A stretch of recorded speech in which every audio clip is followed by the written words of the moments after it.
Now, despite having to pay fees to various tourist sites across the country, patrons are often made to endure infrastructure defects, which leaves them shortchanged. Fred Duho visited some sites in the Volta region and has been interacting with managers of some of the tourist sites there.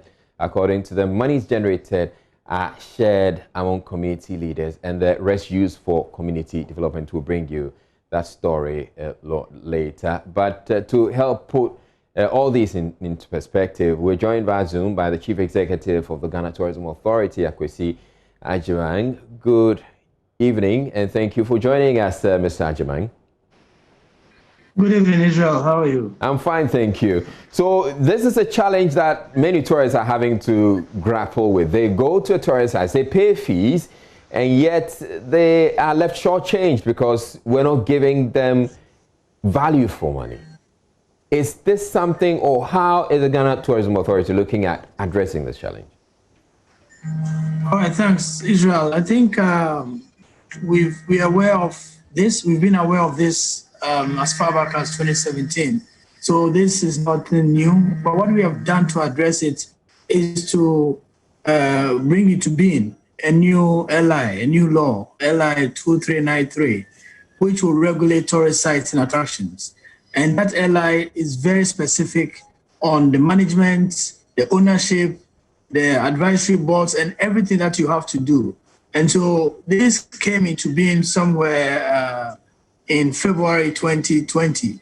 We've been working at it since 2017, went through a lot of stakeholder engagements. And in December 2019, on the 23rd of December, that was one of the last items that was laid in the House, and it became law somewhere in February.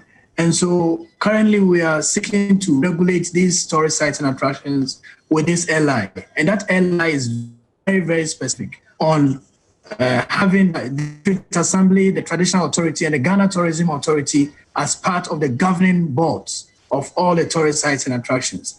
And also, there is a sharing formula and a sharing ratio.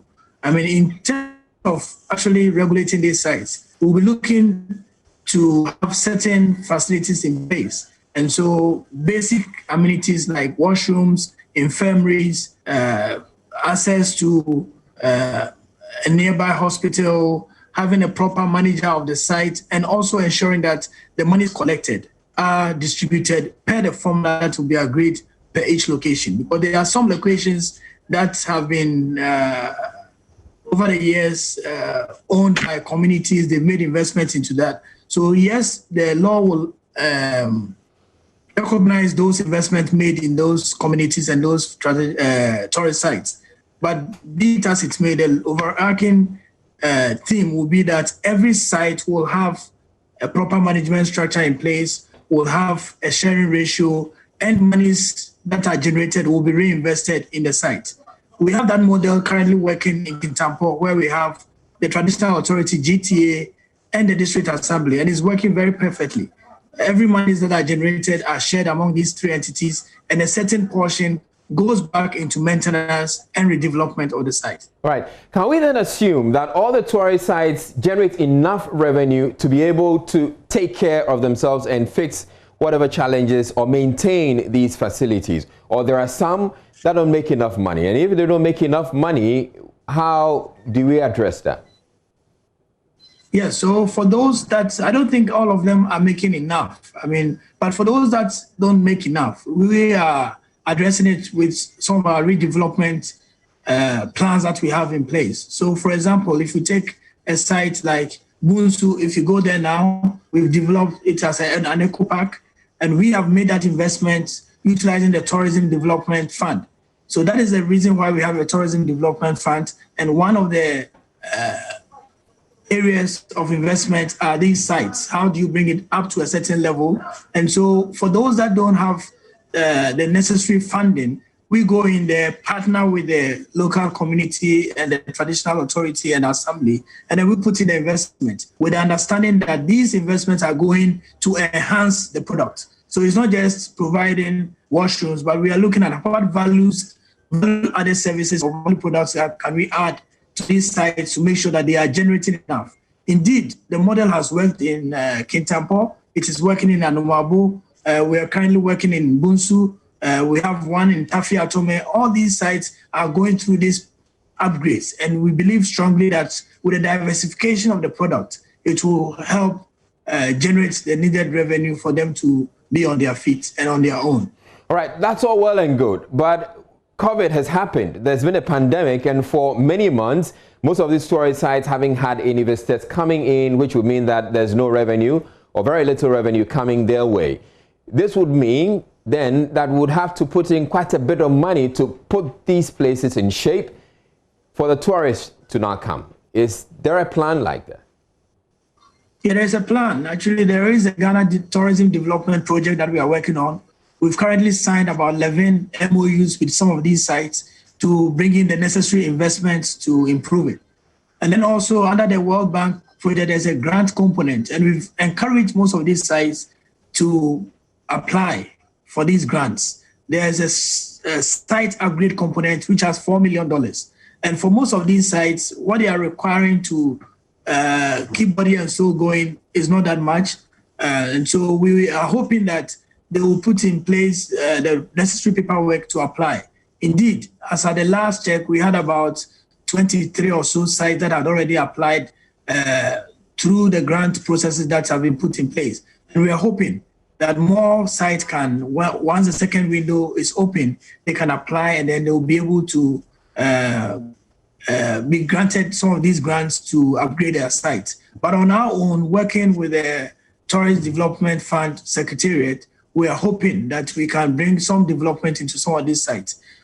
Some sites also applied for the MBSSI stimulus package, and we are hoping that they will also get something to keep the site open and keep things going. So those are all things that are coming together at the right time. I mean, thankfully, with the opening up of our airports, and then also with our push for domestic tourism, we are hoping that very soon they will start seeing the numbers. Indeed, some of them have reported that there is some steady growth, but it's not to the level that one would have expected.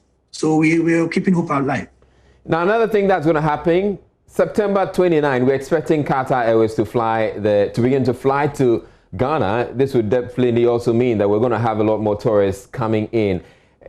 From all that you've said, can we expect that when the tourists start coming in, they will come to these places and not feel shortchanged? They will be in good shape. They would have been spruced up, so then the tourists can enjoy.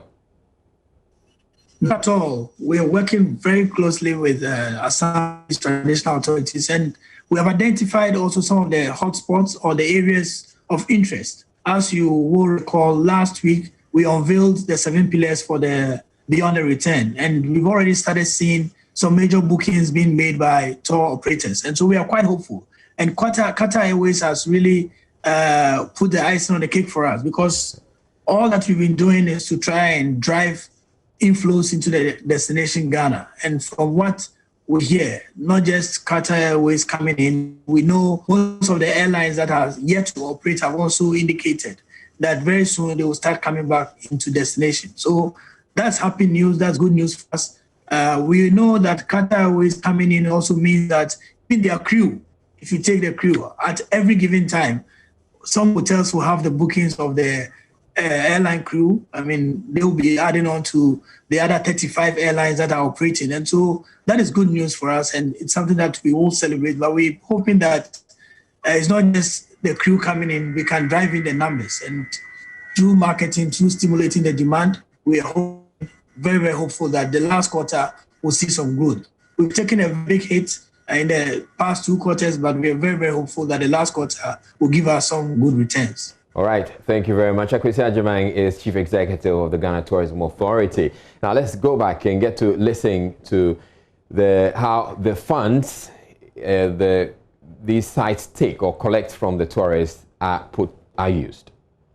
Foreign visitors, we can have about 200, 300 Ghanaian visitors, like 500 and all those things. In a month or in a month, yes.